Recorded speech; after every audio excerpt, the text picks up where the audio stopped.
Kung ikaw ngayon ka pa lang, ngayon mo palang gagawin to, magpalit ng bushing, dapat bago ito muna ang pag-aralan mo kung paano magbukas ng makina, paano ang proseso. Panoorin mo yan ng mabuti, tignan mo yung step by step na ginagawa ko, dahil yan hindi madali ang pagbaklas niyan.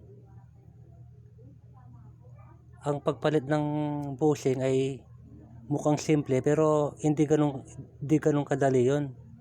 Kailangan mo munang matutunan kung paano ang proseso para palitan ng bushing ng electric fan.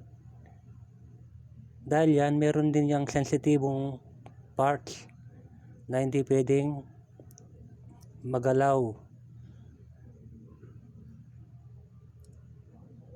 Binuksan ko yan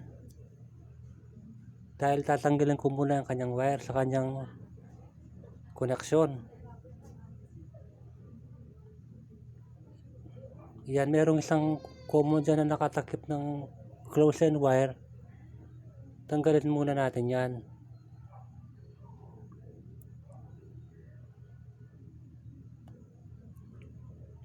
Pansamantala, putulin natin yung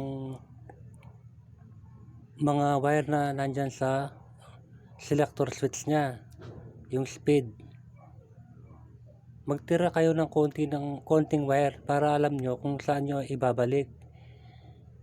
Sundan nyo lang ang kulay ng mga wire, doon nyo rin ikukonekta pagkatapos. Yan. Ilalabas muna yan sa kanyang katawan. Yan, nakalusot yan sa butas. Yan, hugutin muna yan.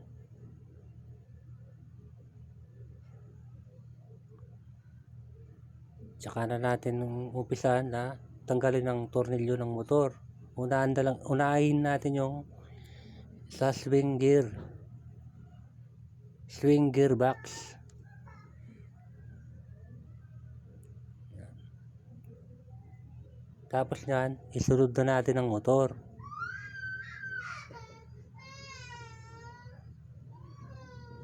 Tanggalin natin yung 4 na tornilyo.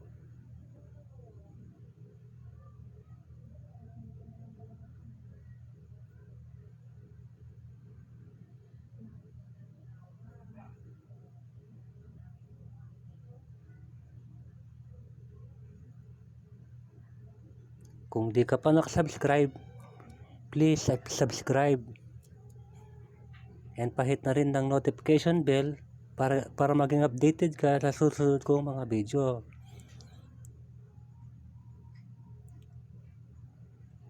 Ito na, malapit na natin mabuksan ang kanyang motor.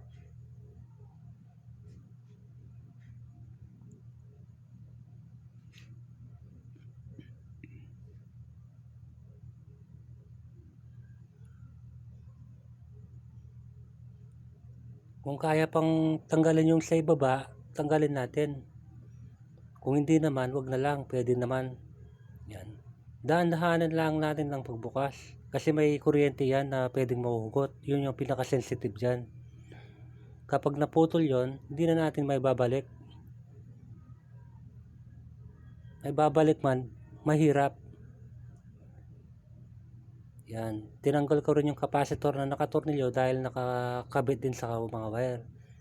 Yan, ilabas natin ng unti-unti yan, ipasok natin yung wire palabas. Yan. Yan. Para makuha nating buto yung kanyang stator.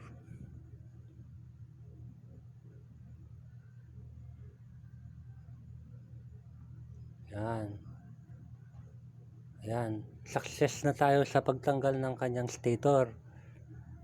Yan. Saka pa lang tayo magkakabit ng bushing. Sa susunod na video, tuturo ko naman sa inyo kung paano pagtanggal ng bushing at saka pagkabit.